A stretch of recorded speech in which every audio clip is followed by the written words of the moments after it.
Good evening or good morning, wherever you are in the world. I'm Regina Yao, the founder and president of the Pixel Project, and I'm moderating the 8th Google Hangout session of the 4th fall edition of our Read for Pixels campaign.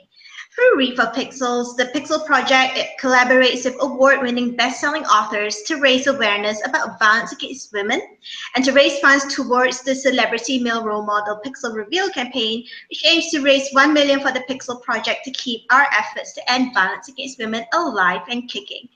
We'll be telling you more about the Read for Pixels fundraiser, which has lots and lots of exclusive author goodies a little later in this session. And you can find out more about the Pixel Project, violence against women, and what to do if your friend or family member has faced violence against women by visiting www.thepixelproject.net. Now, we have a very special guest tonight. We're having a live discussion and Q&A session with the multi-talented, best-selling fantasy author Soman Chainani. Soman is a filmmaker and writer and has written the wildly successful The School for Good and Evil trilogy that made it to the New York Times bestseller list. In fact, Soman's first book in the series, The School for Good and Evil, debuted on the New York Times bestseller list, has been translated into 25 languages across 6 continents, and will soon be a major motion picture from Universal Studios, produced by Joe Roth and Jane Startz. Soman has also generously donated a whole bunch of fabulous School for Good and Evil goodies to the stash of the author goodies that we have up as perks for donors at the Read for Pixels fundraising page. They include one set of the School for Good and Evil book bundle, which includes a set of the first 3 books in the series, first edition hardcover signed and personalized by Soman, and one set of magnets. School for Good and Evil magnets. There are 4 of those. They're pretty exclusive, and they feature pictures and quotes from the book. The second bundle is the School for Good and Evil book bundle, which is it has book 4 of the series, Quest for Glory. It's called Quest for Glory, and it's coming out next week. It's a first edition hardcover. It'll be signed and personalized by Soman. And there's the Ever Never Handbook and Magnet bundle. There's one of these as well. So there's one Ever Never Handbook and one set of magnets. And there are 10 exclusive set of 4 School for Good and Evil magnets still available. Actually 9, because one of them has already been snapped up by the awesome Kathy Smith from Ohio. Thank you so much, Kathy. And so please do give generously. We'll tell you more about where to go after towards the end of the session. But now I'm gonna put Soman on screen because Soman's gonna start his reading, and then we will start the discussion and the Q&A session. So, hey Soman, thank you so much for joining us today. Thanks for having me. Super excited to be here. Yeah, and you have the launch of your 4th book in the series next week. So we'll talk about that a little later when you can tell everyone who's watching what's coming out for it.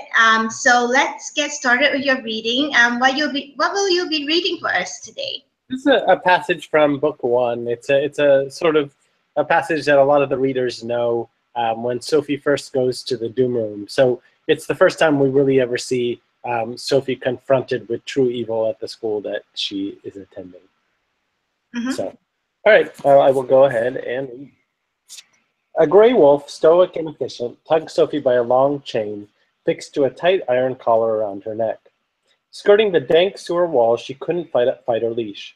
One wrong step, and she'd slip off the narrow path into roaring sludge. Across the rotted black river, she saw 2 wolves drag moaning Vex from the direction in which she was headed.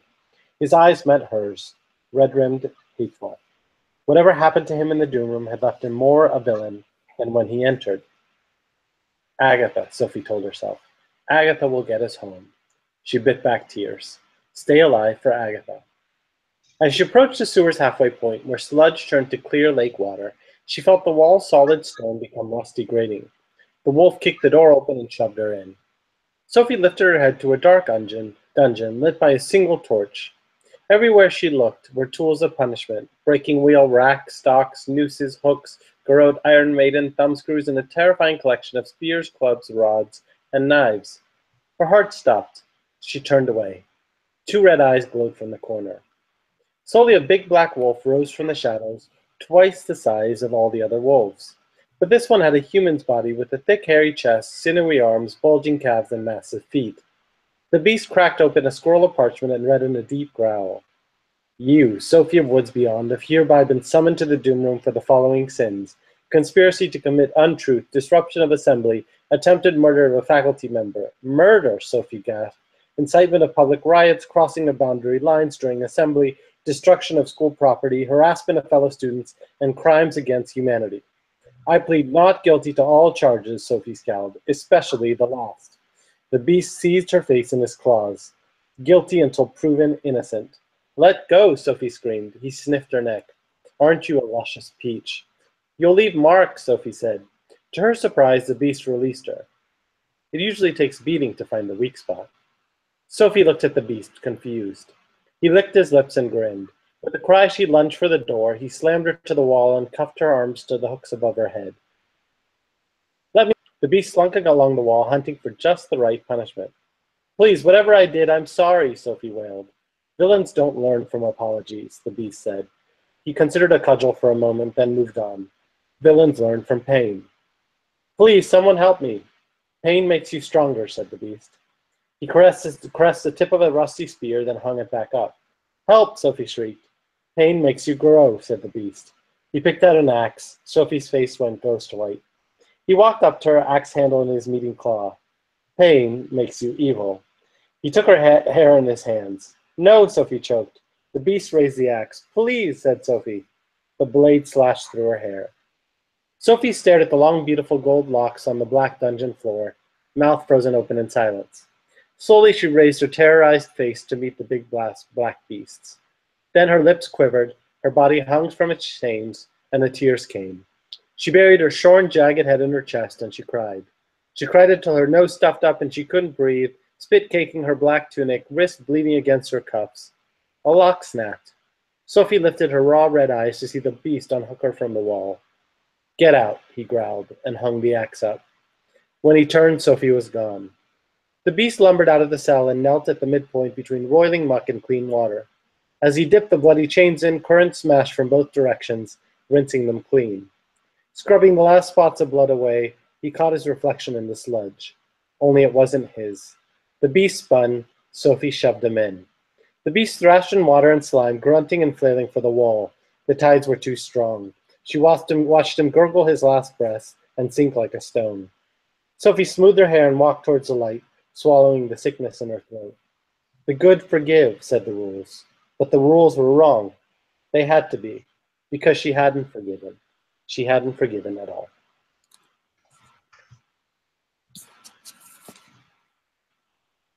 And that is a little bit from book 1 of The School for Good and Evil.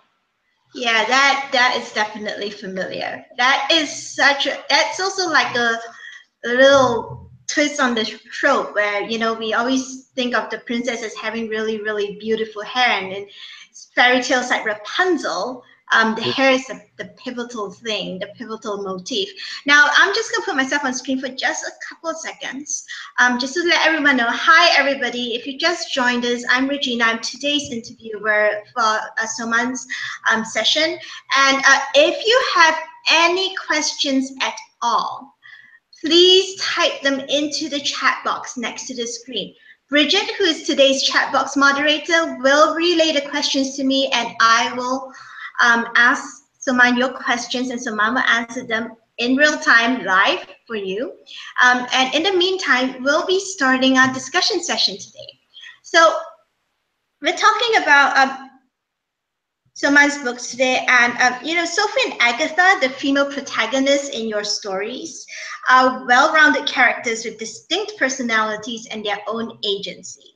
So who or what inspired you to create Sophie and Agatha? I mean, I think I grew up watching a lot of Disney movies, and so Disney was practically like my third parent kind of raising me, And after watching so many of those movies, you get used to the sort of tropes in Disney. of the princess and the witch, and what the princess is supposed to look like and what the witch is supposed to look like, and just sort of these behavioral and physical characteristics that are common to almost every representation, especially in sort of early Disney movies.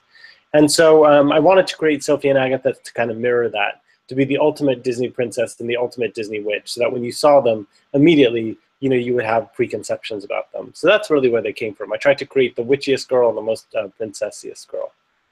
Yeah, and you totally turned the reader's expectations upside down, because what they see is actually not what they get. Right, and I think that's, you know, you have an inkling early on that Sophie is not your typical princess, and I think that comes also from this sense of entitlement that she has, that, you know, because she is born looking a certain way, she's guaranteed, you know, a rich husband and a happy ending and all these things. And I think, you know, that's one of the lessons of Disney, which is that, you know, you can't wait for a man to save you, and if you go into life with that prospect, it's only going to lead you down the wrong path.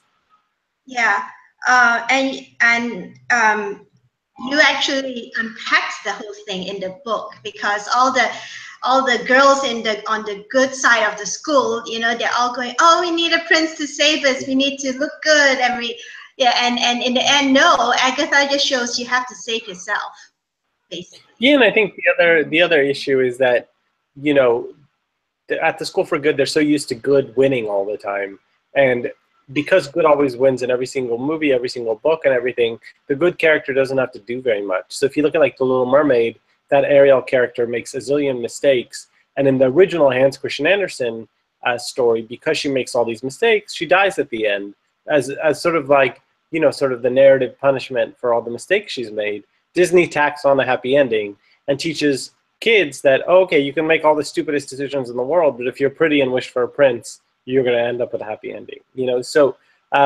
that's the stuff I wanted to fight against. This idea of the man-saving narrative that we see so often in Disney, that the prince is going to rescue you. The prince is the one who always kills the witch in most Disney movies, because the princess never gets her hands dirty.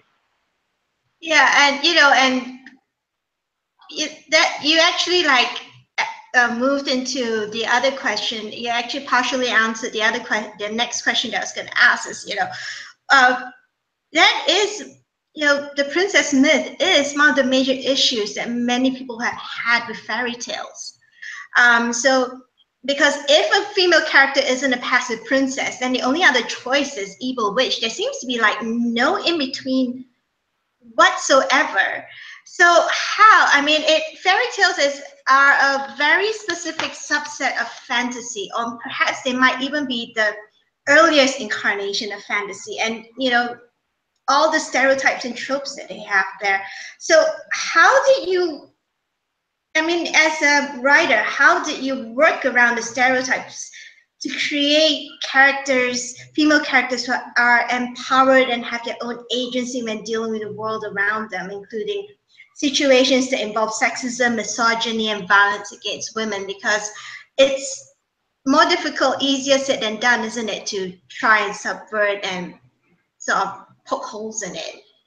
Yeah, you have to confront those things head on, you know. And so I think one of the things I try to do in the books is not hold punches on what's coming at them, right? So like the scene I just read is pretty horrific. It's an example of, you know, just a male creature trying to use every sort of form of dominance over a girl. But I also think what I tried to do is unlike princesses of Disney and past fairy tales, where they often don't have a way to fight back, I let these girls have as primal emotions as they need to have in order to, you know, face it with strength. And so I think, you know, fairy tales often put girls in a lot of distress and expect the man to save them. And very much in School for Good and Evil, they're still in distress and still horrible things are happening to them. But more often than not, they save themselves, and they often save the prince. You know, the prince is the one who, you know, is coming in with all the macho-ness of a normal prince, but at the end of the day, the girls are just smarter than him, you know. And I think that's one of the lessons in the Grimm stories that I think Disney sort of lost, is that the smart girls always win. You know, the Red Riding Hood and the Grimm story, Hansel and Gretel, is about a girl saving her brother, her sort of dumb brother, from a witch. So I think we lost that. The idea that sure, guys are naturally going to be physically stronger, right? Most of the time, because that's biology. But what girls have that guys don't have is that cleverness, you know, so. Yeah. So, do you get, we've asked this of several other YA authors, and they've all been women writers, but, as a male author, do you get any flack for not portraying female characters as unwaveringly good and uplifting? Do you get any flack for not making them likable? You know, the second book, I think, had some reactions that I don't think I would have gotten if I was a girl, if only because what I did in the second book is the School for Good and Evil changes to the School for Boys and Girls in the second book. There's a big sort of like mess up at the school where it switches into this. And both schools become ultra militant. The School for Boys really believes that girls are the reason for all misery in the universe. And the School for Girls believe that men have ruined the world. And so the School for Girls ends up becoming almost like a hyperbole of militant feminism to the absolute extreme.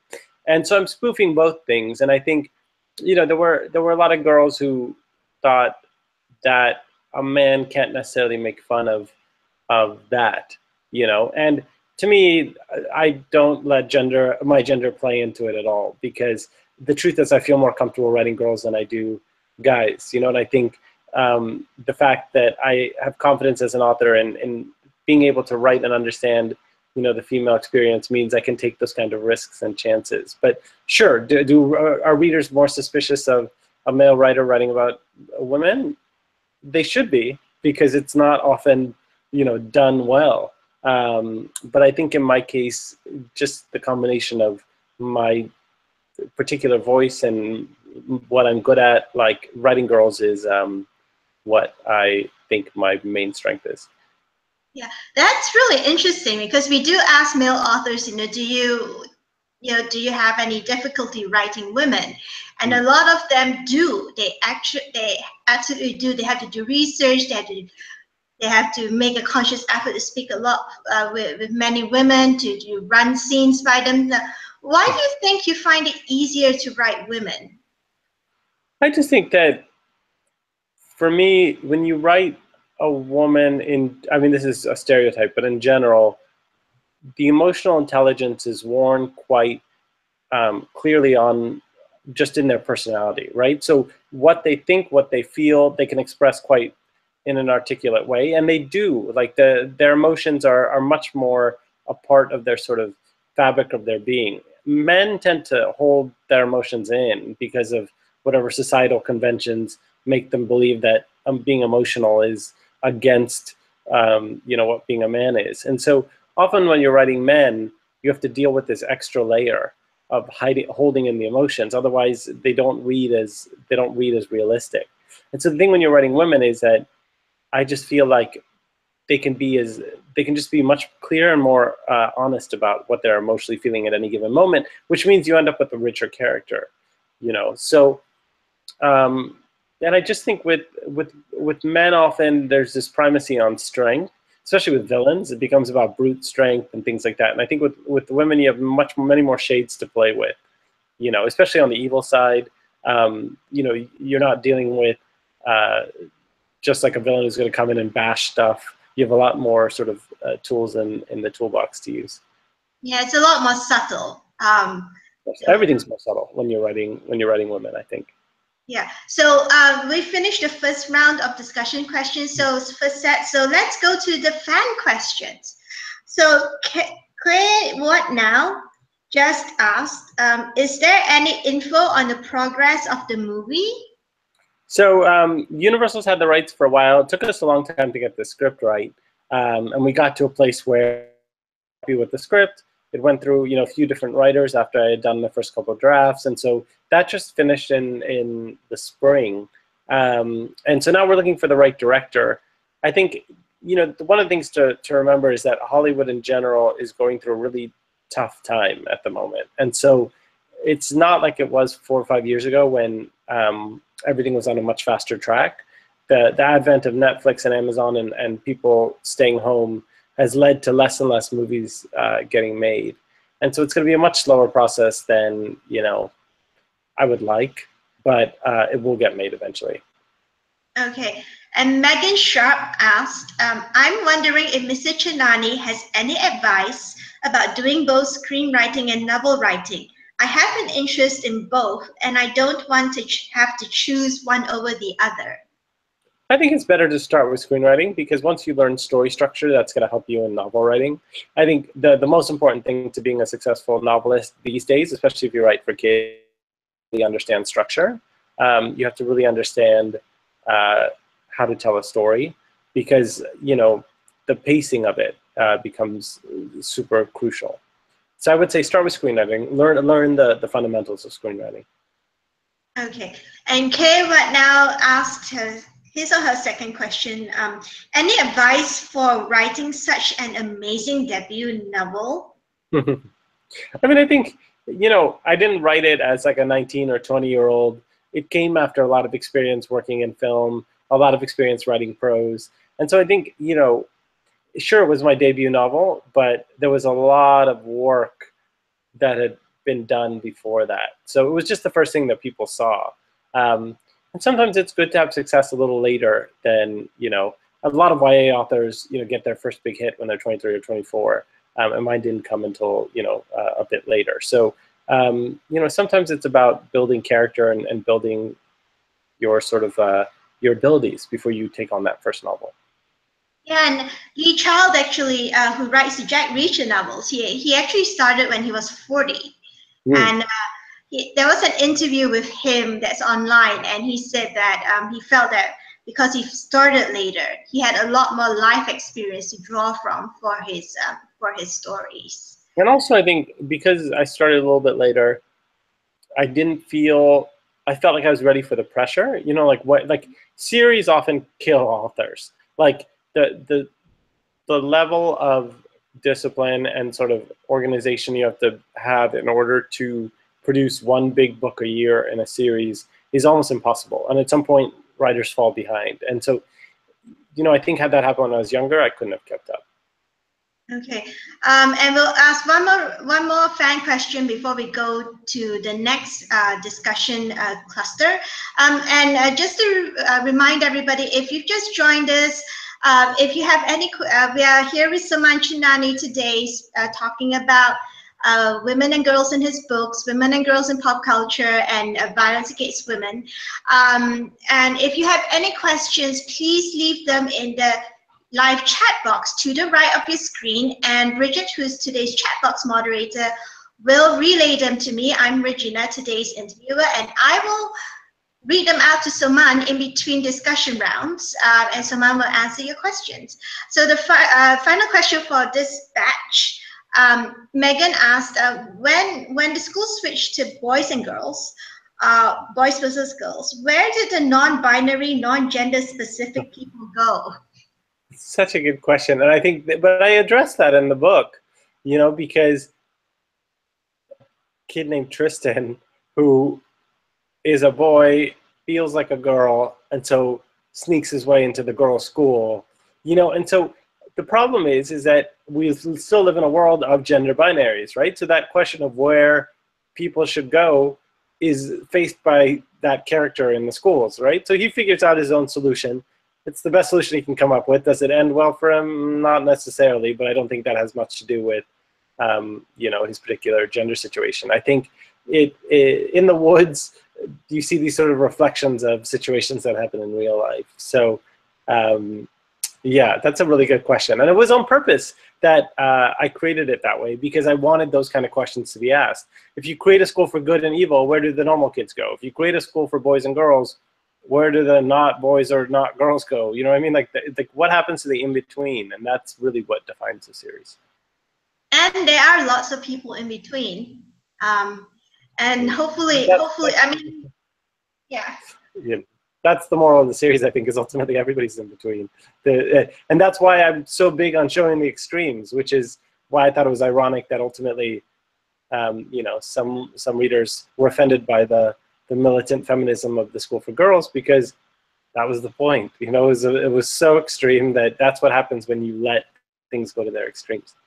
Yeah, so let's go into the second cluster of discussion cluster. And we talked a little bit just now. You mentioned a little bit just now about masculinity. So through Tedros, we get to see how social and cultural expectations of masculinity affects boys. So because he's the son of King Arthur, who is alpha male, traditionally, he is expected to be manly, physically fit, do noble and chivalrous things like his dad, and yet he yearns for an emotional connection. So is creating Tedros and his struggles a deliberate move on your part to not only break tropes and stereotypes about fairy tale heroes, but also address toxic masculinity and the violence, pain, and havoc it brings, including violence? Yeah, 100%. Tedros becomes, especially when you get into the fourth book and beyond, is really a character study in expectations of what a man is supposed to be. And so that's what his character is. It really is sort of an attempt to deconstruct what we see as the romantic hero and the alpha male by giving him his own narrative and interior voice, especially in book 4. I think, once you've read book 1, where he's quite surface on purpose, he's meant to sort of be that sort of classic Disney prince, and then evolves over the series. I wanted him to start as sort of a cardboard cutout of a prince, and then grow. By the end of book 4, he's just flesh and blood, and readers will see him in a completely different way, I think. So, many people in the anti-violence against women movement say that male violence is the main, if not the root cause of violence against women and girls and of violence in general. So how do you think fantasy stories like yours can help move this conversation forward in a constructive way? I think one of the ways is, so there's two ways. One, I think if you can show the women and men in both sexes learn from watching role models, right? And so, in culture, often you're not going to be able to see like a warrior woman taking on a man physically necessarily, because I don't know, we live in a civilized world. But like, if you can read about it, if you can read about a woman who's strong enough to go in battle against the strongest man and use her wits, to fight against whatever brawn he brings to the battle, it just corrects that somehow. And so I think anything that can offer girls and women a chance to see themselves at their strongest, sure, it might not be in the real world, but that doesn't matter.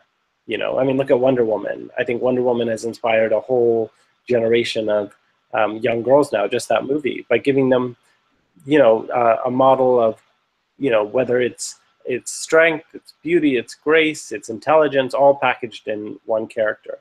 So that's what I sort of aim for, is to offer that. Like, you can have a girl who, if she wants to be feminine, sure, she can be feminine, but then she can also be extremely strong. If she chooses to not embrace her femininity. So like, I'm interested in contradictions and the ability of women to not necessarily live by prescribed templates.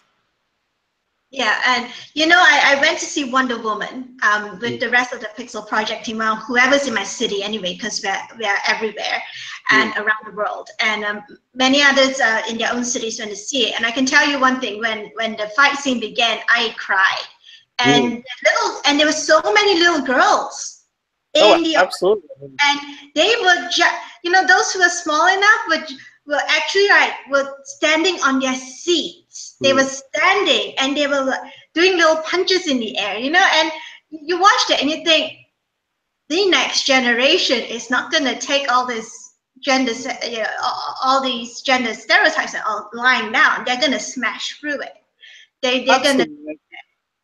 Yeah, because I think sometimes when the issue of domestic violence isn't just, I think, the nature of men being violent, but it's also women being scared into silence for a variety of reasons. And the way to kind of like tackle the shame of coming out with, people coming out with their own stories and people willing to confront what's happened to them, is by giving them, by letting them know that it's not okay, right? That they have the right to come forward, and tell their story. And I think the more you can give them strong role models, people that they can look to, even in a fantasy realm, and say, would this character put up with what I'm going through? I idolize this character. Would she put up with this? Because that's often the questions I ask myself, just in everyday life. If I'm going through a tough situation, I think of my own role models and think, what would this person do about it? So we have as many empowered role models as possible, so that when they do face their darkest times, they have something even fantastical to look to. Yeah, and the other interesting thing that I've observed is that after Wonder Woman came out, there have been lots of reports from moms and dads saying that their sons now want to be Wonder Woman. Mm. Yeah, that they are, that they are as excited and as impressed as all the little girls. So the next generation of men growing up, boys growing up into men who will understand that, women are equal to them, that women deserve respect. Yeah, and Wonder Woman does a wonderful job of that. And have you seen Atomic Blonde? Oh, not yet, but I've seen all the previews and things like that. Yeah, it is basically, it is basically what James Bond would be if he was female. And it also shows how far, I think, in a way, it also shows how far we come, that that the market can hold, can welcome someone like Lorraine Broughton, who's the main character of Atomic Blonde. And I did that as a double feature with Wonder Woman, and it's amazing. So let's get back to the discussion about masculinity. Now, Tedros is like the epitome of a stereotypical masculinity, but Hort, he's not. He gets kicked out of his bedroom by Sophie. He's always apologizing, even though he was in the school for evil. He's always apologizing. Did you create Hort as and later on Tristan, as a counterpoint to all that masculinity that Tedros exhibits and has to wrestle with? Absolutely. And the School for Good and Evil series are oversensitive. I mean, that's like the one thing that's going to share. They all share at some level. But I wanted Hort, the difference between Hort and Tedros is Tedros, when he feels feelings, tends to repress them or is afraid to express them.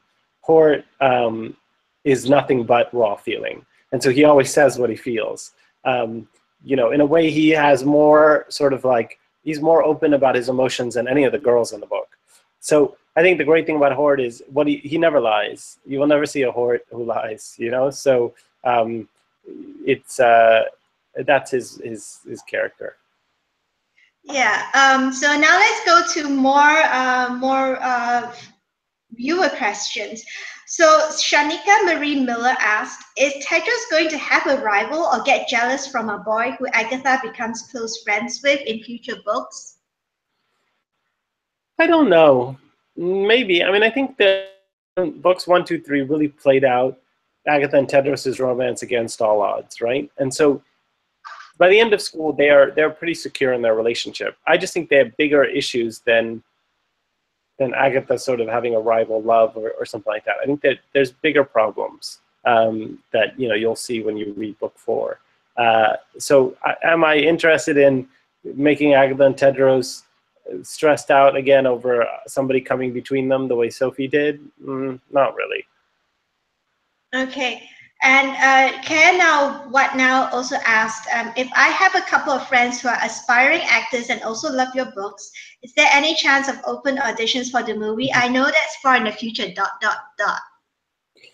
Maybe. I mean, I hope so. I hope that the studio does it. I mean, we did open auditions for the countdown videos that have been showing up all over the place, counting down to book 4. So, in truth, at the end of the day, for the movie, the studio is going to be so much more involved in casting and things like that, where with the countdown videos, I got to be in total control. So if you ever want to know who I would cast and what I think the parts look like, the countdown videos are your best sort of example. All right. So, in your opinion, how can, now that we're talking, the readers have been asking about writing. So, we're going to ask this. In your opinion, how can authors strike a balance in their storytelling between raising awareness about sexism and violence against women and telling an engaging story without being pedantic or preachy? I think the truth is you can't go in trying to teach a lesson, and so, like, to me, it's about the character. Like, you have to know your characters. I know that Sophie will never bow down to anybody who, no matter how, like the beast in that chapter I read, no matter how strong, no matter how threatening, no matter how abusive, the guy she's facing, she might, pretend to give in, but she's going to find her way to get back on top. So I think it's less about lessons and more about character. If you know your character and what they would do in any given situation, you'll naturally make it engaging. Yeah. And, how do you think author can tackle the, violence against women in stories without falling back on harmful stereotypes and tropes? Because one of the issues that have been discussed by many authors is, where do we draw the line? How do we not make lazy use of lazy tropes like the rape trope, like fridging women, like making women just a plot point for, and so they get beaten up, raped, domestic, all sorts of violent stuff done to them just to facilitate the male character's journey. So how do you think author can tackle that issue? I think this will come up in book 4 a few times, not in necessarily, obviously, those graphic terms, but these questions are going to come up of what abuse means in certain contexts. And so I think, to me, it's not about, sort of saying, okay, I want to reflect this situation. It's, again, about, putting your characters in situations that challenges them, situations that force them to grow. And often that means confronting a man who is threatening them in some way, usually, demeaning them or physically trying to overpower them. So often, it's a sort of a sad state of the world. But in order to give a woman a really difficult challenge, often you have to put it in front of her. And that, as a storyteller, is then my job to make sure that feels fresh. And it also is my challenge to make sure that the character reacts in a way that is consistent with who she is, and hopefully, find a way to overcome whatever the challenge is. Okay. Megan Sharp from the audience asks, as the main characters get older, will you begin to incorporate more adult themes into the series? I don't know, adult is the word, but sophisticated, yeah. I mean, book 4 is definitely a step up from 1, 2, and 3. And so it's going to challenge readers in a whole new way. So yes, I mean, they do get more sophisticated for sure. Yeah. There's been an influx of capable female characters. I'm not going to say strong female characters because that term is, it's debatable, and a lot of authors object to it. But we're going to say capable female characters with agency in the fantasy and young adult genres. What some folks are calling the Hermione effect. So what are your thoughts on this as a young adult author? And do you think this is a trend or a bellwether of slow but permanent change? I don't know. I think they've always existed. I mean, you look at Pride and Prejudice, Elizabeth Bennet is more intelligent than any other character in that book. I think the heroines we always loved are the ones who have a mind of their own. I just think the idea of like the warrior female, the one who's, the Wonder Woman-esque heroines are newer for whatever reason. So I think that's more the trend, the physicality of some of these heroines. Okay, so as an author, do you think it's important for stories to pass the Bechdel test where women talk to each other about something other than a man? Is it important? I'm trying to think of what the purpose of that test is. Sure, but I also think that like it just depends on what genre you're writing, where you're at. I mean, like Sophie and Agatha have plenty of conversations not about a man, but they also have plenty of conversations about a man also. So I think you have to be able to show everything. You can't just, again, if you artificially impose a test on something, then I think you end up with something false. Just if you go in being like, I'm going to teach this lesson. I think it's totally, you can write two amazing female characters to spend an entire book talking about a man, as long as it feels real and as long as it, you know, reflects who these characters are. Oh, is that phone? Yeah, that's the doorbell. Don't worry. Okay, yeah. So I'm going to ask you a question that has sort of polarized authors that we've asked. Okay. So it says, you know, do you think it's important for influential authors such as yourself, who are read all over the world, to make a conscious effort to include characters in your stories that show readers the importance of respecting women as equals and as human beings? And authors that we've asked are normally polarized into two camps. Says, well, we'll just go where the characters go, how they are. And the other camp says, yes, absolutely, we must consciously include characters like that. So where do you fall between, or do you fall somewhere between both? Was the first part of the question that to show the characters in what light? What was the Oh, to make a conscious effort to include characters in your stories that show your readers the importance of respecting women as equals and as humans. Yeah. I think, you know, it comes down to sort of the author's, I don't know what the word would be, but what your thematic choices are, right? Everything I write is about giving women back control. Everything in the School for Good and Evil series is about giving women sort of the upper hand over men, ultimately. So, well, that's just who I am. Whether it's conscious or not conscious, it's going to happen anyway. So I think in the end of the day, an author is going to do what they're meant to do. You know, what they're writing, where their writing takes them. For me, it just happens that's what I'm interested in, which is probably why I'm here. Yeah, that's why, you know, just now earlier on in this session, I actually remarked that it is unusual because so many male writers do find it difficult to write women characters and women's stories. So, you know, geek culture in general, including science fiction and fantasy, has had its share of critics saying that it's still too male-dominated, despite a rising number of prominent, well-respected, and well-known female authors. What do you think needs to be done to make geek culture as a whole, whether it's comics or gaming or books, more welcoming for women and girls? I mean, I think ultimately girls have to tell their own stories. I think it's going to be very hard for like established cultures, short of like, you know, forced diversity, which often happens. Sometimes, like, you know, if it's a big enough company, they'll force just through bylaws the incorporation of more diversity and gender balance, in which case that's when women come in, do an amazing job, and that's how you know, things change. Short of that, short of like sort of legal intervention or formal structure, women have to come out with their own stories, you know, and ultimately take the risk to make their own narratives. What things like that are going to be, you know, they have to become. They can't wait for permission from men, because that never works. They have to sort of become the gatekeepers themselves by taking control of their own narratives.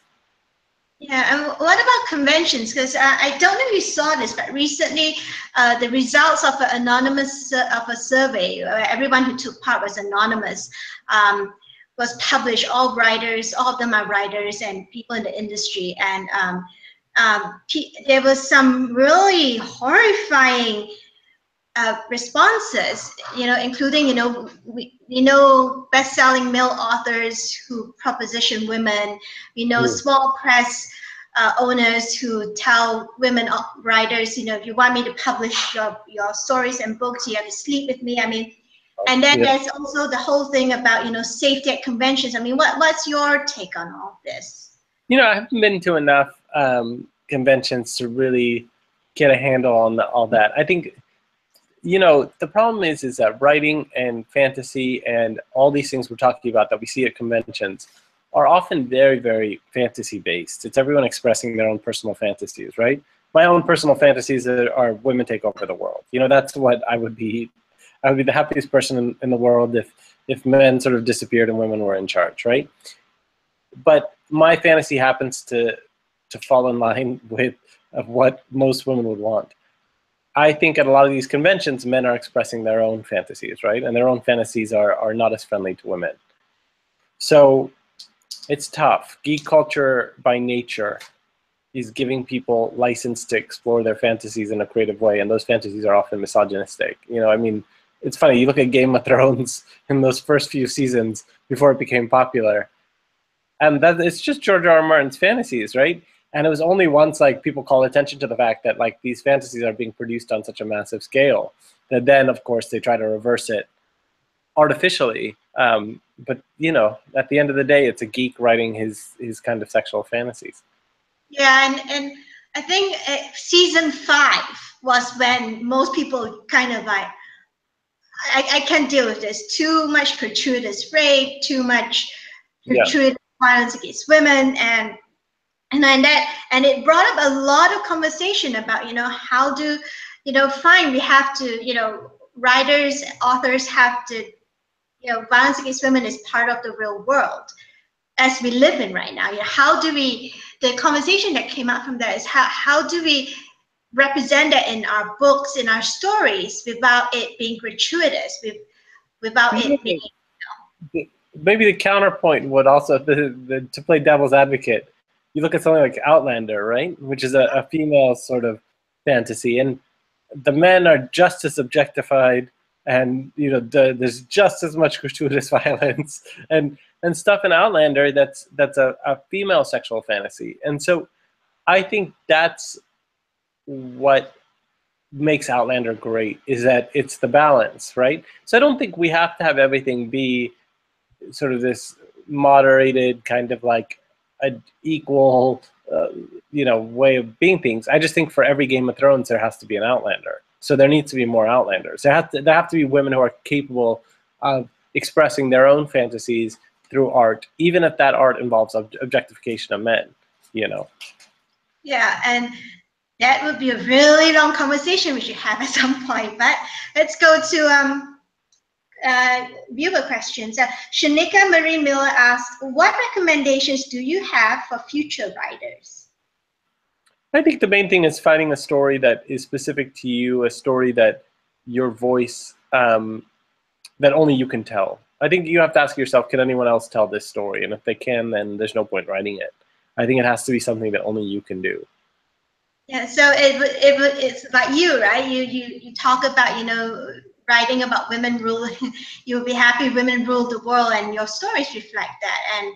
And yeah, so that, I mean, just to make an observation, I mean, maybe that's why many people are, you know, they're downright, you know, uncomfortable to downright outrage when they see, you talk about fantasies, right? When they see fantasies that are misogynistic, that subject women to violence, when there's already so much violence in this world. But I'm thinking that maybe it's a symptom of what the world is, and maybe we should, you know, and not maybe, but, you know, it's a signal that we should, so going back to toxic masculinity, that we should socialize our boys better, that they should be like Horde, more like Tedros, you know, that they Yeah, I think in the second book I make the point that if every kid could experience both genders and get to switch between them at will, you would have a completely different society, right? And so I let kids have that in the second book, is this idea that you can take a potion, turn into a girl, turn back into a boy, then be a girl again, then be a boy. And like, I think if someone could experience both the masculine and feminine parts of their personality, whether a boy or a girl, you'd have a different world. Yeah. So guys, if you have any more questions for Soman, please ask them, because we're going to wrap up in a short while. I'm asking the finals of cluster of questions here for Soman, and if you have any questions, now's the time to head for that live chat box and type them in, so Bridget can get them over to me and I can read them out to Soman for you before we wrap up. Now, here's the final question or questions from us. You have been so very incredibly supportive of our Read for Pixels campaign, and our anti-violence against women work as a whole. So it's a Captain Obvious question, but bear with me. So why do you support the cause to end violence against women? And in your opinion, how can authors like yourself best support efforts to kick off social change to end violence against women? I think, you know, for me, I've always had that view that women are the stronger and smarter of the two sexes. That, you know, a world run by women will be a safer, happier, more peaceful place. You know, there's a reason why when the women's marches happened in the U.S., they're the only protests that ever happened with no violence. So, you know, to me, I support the project because the idea of violence against women just runs so deeply against what you know, I think should be happening in the world. And in terms of authors supporting it, I think everything has to come down to the art. It becomes about changing people's minds through writing. And, you know, for me, it's giving girls a new way to see a new interpretation of the princess myth, because they grow up reading about, you know, what a princess is from Disney or watching what a princess is from Disney. And I want them to see what a real princess is, which is somebody who doesn't need a man. It's somebody who knows who they are, who is strong in every sense of the word. And ultimately, you know, being a princess has nothing to do with having a prince. Yeah. Oh, and Shanika has another question. When will the SGE movie come out?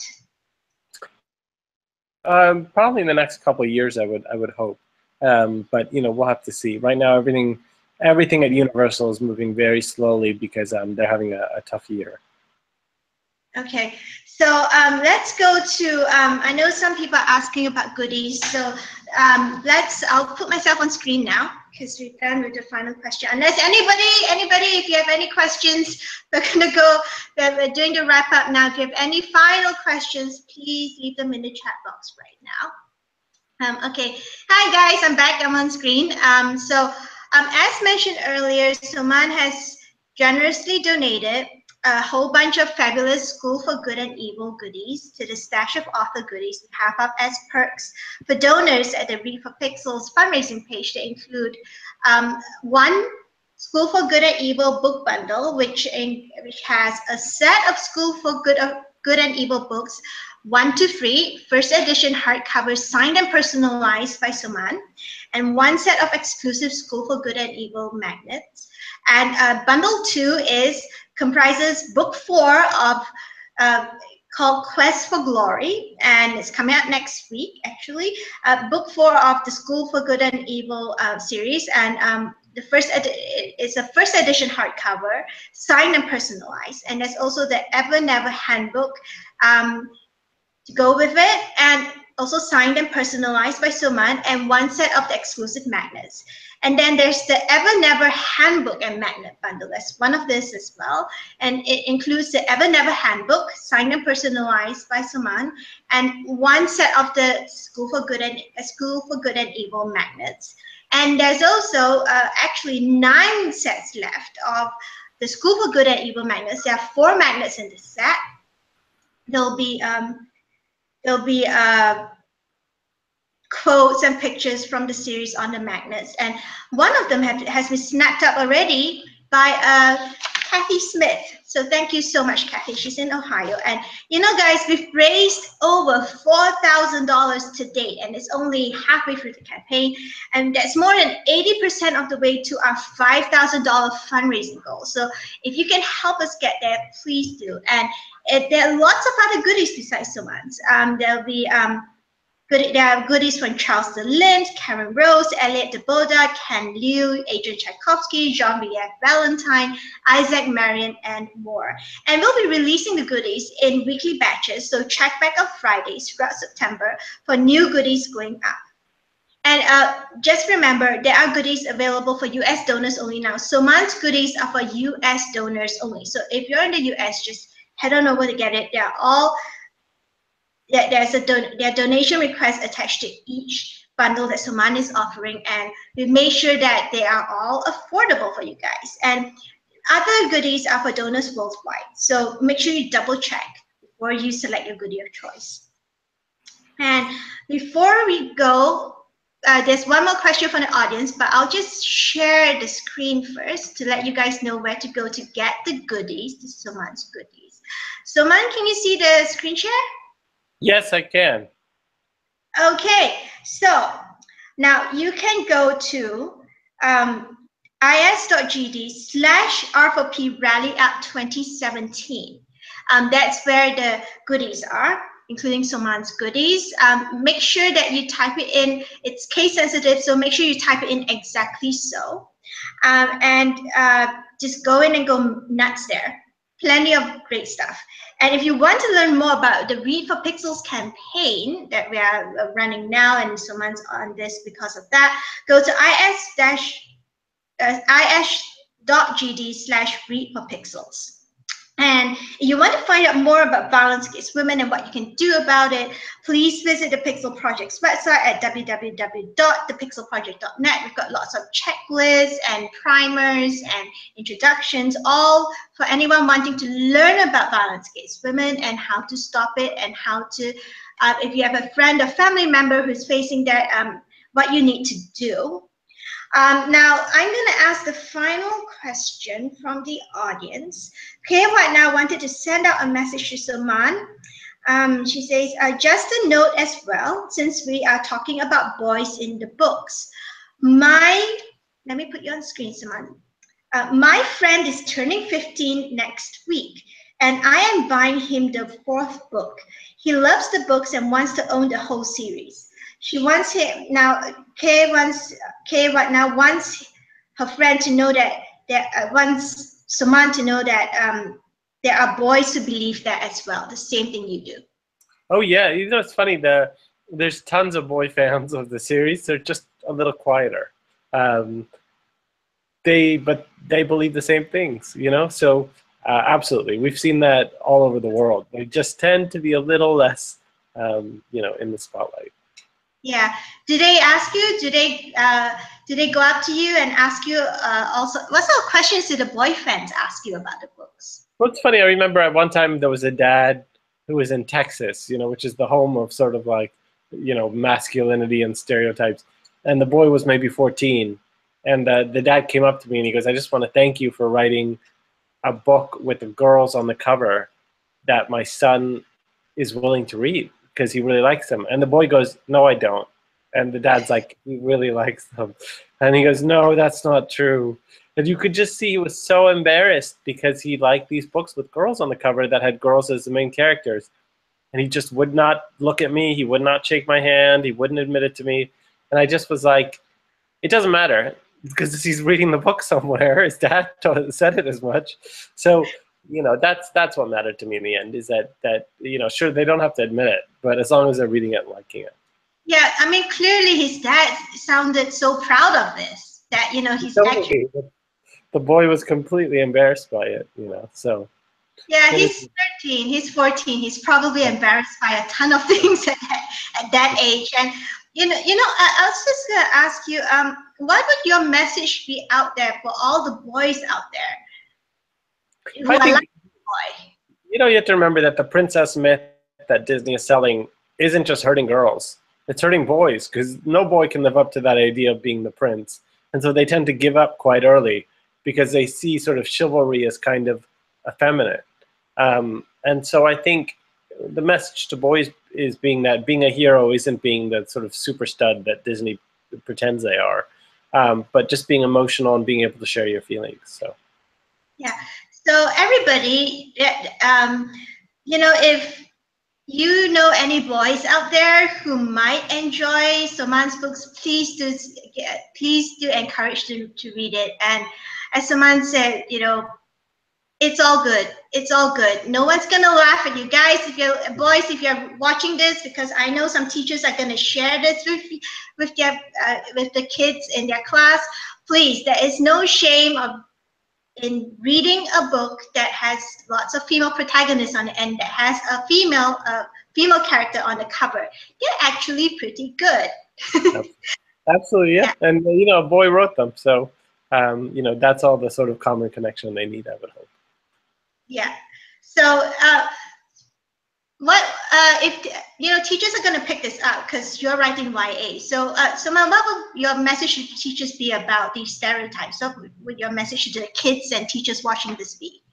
I mean, I think you have to constantly ask questions of why things are the way they are. Why do these structures exist? Why did the princess myth exist? Why does every culture tell a Snow White story? So ultimately, everything I create in the School for Good and Evil comes from me asking questions about why things are the way they are. So I'm all about breaking rules. And so the idea that we have to live by these established rules of fairy tales and fantasy, are what I seek to undermine. So I would just tell teachers and students to question what they take to be a given. Okay, so everybody, please, we've come to the end of the Hangout now. So please give generously to our campaign because all the funds that come in, they will help us keep programs like this running. If you want to find out more about, we're talking about role models just now, Soman and I, and if you want to find out about our Celebrity Male Role Model Pixel Reveal campaign, please go to reveal.thepixelproject.net to learn more about it.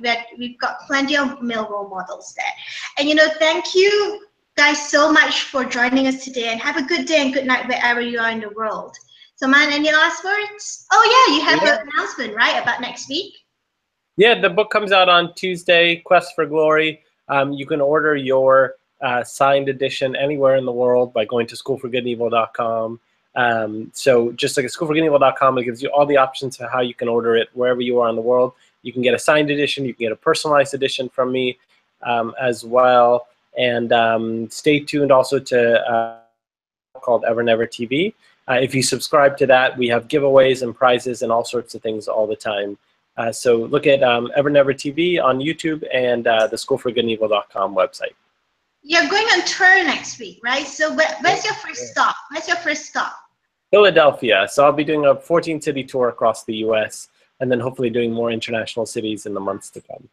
Okay, so guys, Soman and I bid you good night.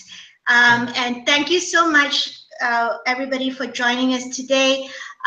So be cool and have a good weekend ahead. Thank you.